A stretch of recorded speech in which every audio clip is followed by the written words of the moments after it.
Assalamu alaikum wa rahmatullah. Bonjour mes chers élèves. C'est la dernière partie du chapitre 14, description du mouvement. À la fin de ce chapitre, vous serez capable de définir et déterminer l'accélération moyenne et l'accélération instantanée d'un corps en mouvement. Dans les parties précédentes, on a appris que le vecteur position détermine la position d'une particule dans un repère choisi, noté par R égale à un vecteur égal à xi en mouvement rectiligne. La vitesse d'un corps est le taux de changement de position en fonction du temps. La vitesse moyenne est égale à la distance parcourue divisée par la durée correspondante, alors que la vitesse instantanée est approximativement égale à la distance parcourue par une très courte durée. Et on a appris que le vecteur vitesse est caractérisé par son origine, qui est la position de l'objet à l'instant donné, sa direction, qui est le long de la trajectoire, son sens, qui est toujours le même sens du mouvement, alors si v est positive, donc l'objet se déplace dans le sens positif de l'axe des x, et si v est négative, alors l'objet se déplace dans le sens négatif, et son module, qui est la vitesse de l'objet à l'instant donné. Maintenant, la question est-il suffisant de déterminer la position et la vitesse d'un corps seulement dans notre description du mouvement de ce corps? On a besoin encore de savoir si ce corps accélère ou ralentit pendant le temps. La grandeur utilisée pour caractériser la variation de la vitesse par rapport au temps est appelée accélération. Considérons cette voiture de course. Partant du repos, cela signifie que sa vitesse initiale V0 est nulle. Elle atteint une vitesse V1 10 mètres par seconde au bout de 2 secondes. L'accélération d'un corps en mouvement est le taux de variation de son vitesse au cours du temps. Commençons tout d'abord par définir l'accélération moyenne. L'accélération moyenne est le taux de variation de la vitesse entre deux instants quelconques ti et tj. Elle est donnée par accélération moyenne entre ti et tj égale à delta v divisé par delta t. Delta v signifie vj moins vi ou v final moins v initial divisé par la durée tj moins ti. Revenons maintenant à notre exemple pour calculer l'accélération moyenne de cette voiture entre les deux instants t0 et t1. En moyenne entre t0 et t1 est égal à delta v divisé par delta t, c'est-à-dire v1 moins v0 divisé par t1 moins t0. Alors 10 moins 0 divisé par 2 secondes qui nous donne 5 mètres par seconde au carré. Mais que signifie cette unité? 5 mètres par seconde au carré, c'est-à-dire 5 mètres par seconde, qui signifie que la vitesse de la voiture a augmenté de 5 mètres par seconde chaque seconde. Maintenant, observez cette abeille volante. Est-ce que sa vitesse varie au même rythme? Observez également cette voiture et notez la façon dont elle change sa vitesse.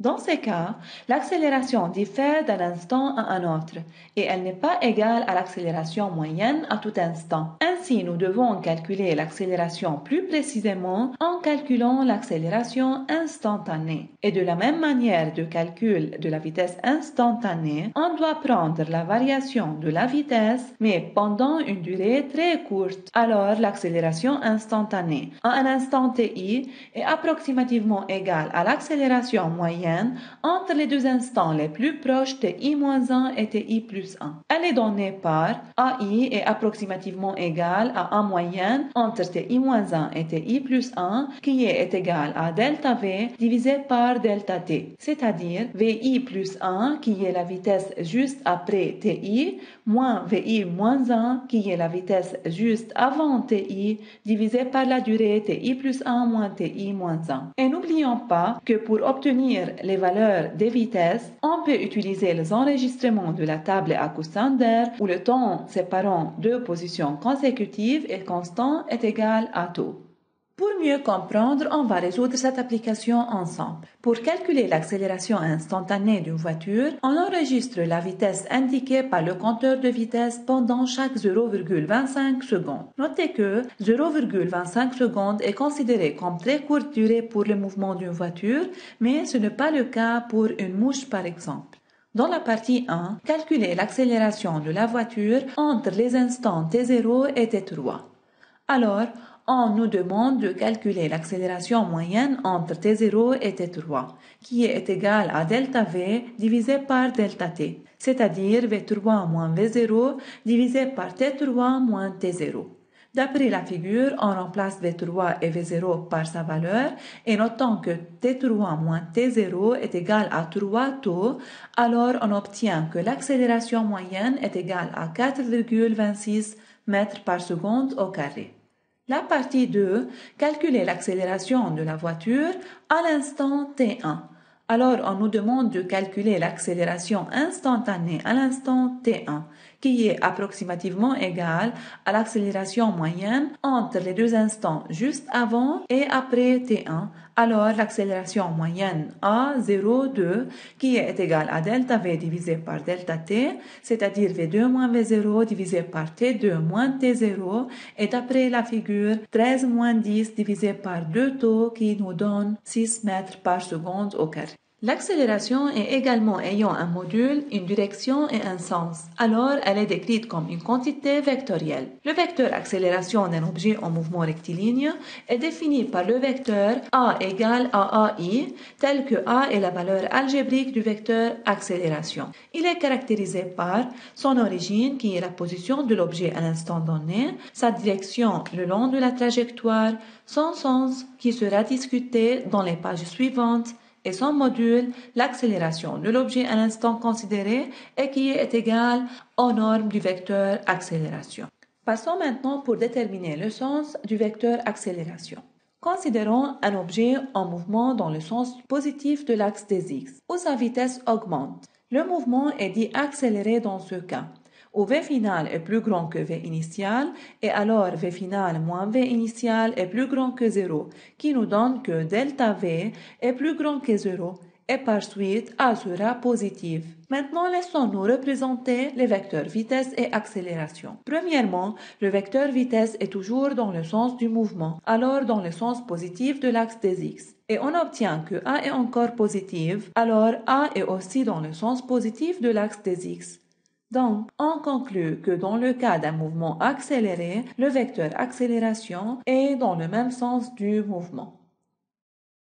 Maintenant, le mouvement est toujours dans le sens positif, mais cette fois la vitesse de l'objet diminue. Alors le mouvement est dit décéléré, où V final est plus petit que V initial, ce qui implique que delta V est négative et par suite A est négative.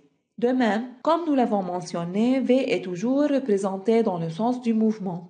Et on obtient que A est négative, alors on représente A dans le sens opposé au sens positif, alors dans le sens négatif. Donc, comme vous observez, on conclut que dans le cas d'un mouvement décéléré, le vecteur accélération est dans le sens opposé du mouvement. Maintenant, si le mouvement est dans le sens négatif, où il y a une augmentation de la vitesse, donc le mouvement est accéléré, alors le vecteur vitesse et le vecteur accélération auront le même sens, qui est le sens de mouvement dans le sens négatif. Et si la vitesse diminue, alors le mouvement est décéléré. Donc, le vecteur vitesse et le vecteur accélération auront de sens opposés. Remarquons bien ici que V est représenté dans le sens du mouvement et A dans le sens opposé au sens du mouvement. Application 2. La figure ci-dessous représente le mouvement d'un autoporteur enregistré à l'échelle réelle, où taux égale à 60 millisecondes. Taux est l'intervalle de temps entre deux positions consécutives. Souvent, dans le cas d'une échelle réelle, on utilise la règle pour mesurer la distance entre les positions. Mais pour simplifier, on donne la distance entre chaque deux positions successives. Dans la partie 1, on nous demande de calculer les vitesses V2, V3 et V4. Rappelons que V2 est approximativement égal à la vitesse moyenne entre 1 et 3, qui est égale à la distance M1, M3 divisée par la durée de taux. D'après la figure, la distance M1, M3 est égale à 1,2 plus 1,8 cm divisé par 2 taux remplaçant taux par 60 qui nous donne 120 millisecondes. Faisons la calcul, on obtient que V2 égale à 0,25 mètres par seconde.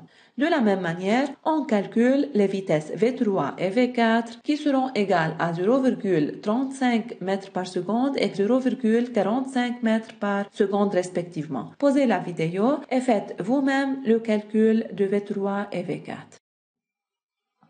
Partie 2. Déduire la nature du mouvement.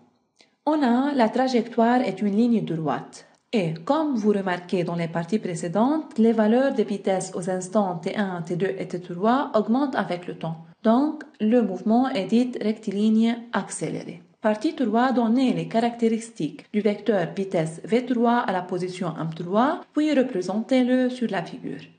Le vecteur vitesse V3 est caractérisé par son origine qui est la position M3, sa direction qui est l'horizontale, son sens, même sens du mouvement qui est vers la droite, son module déjà calculé dans la partie précédente qui est égal à 0,35 mètres par seconde. Maintenant, choisissons une échelle convenable.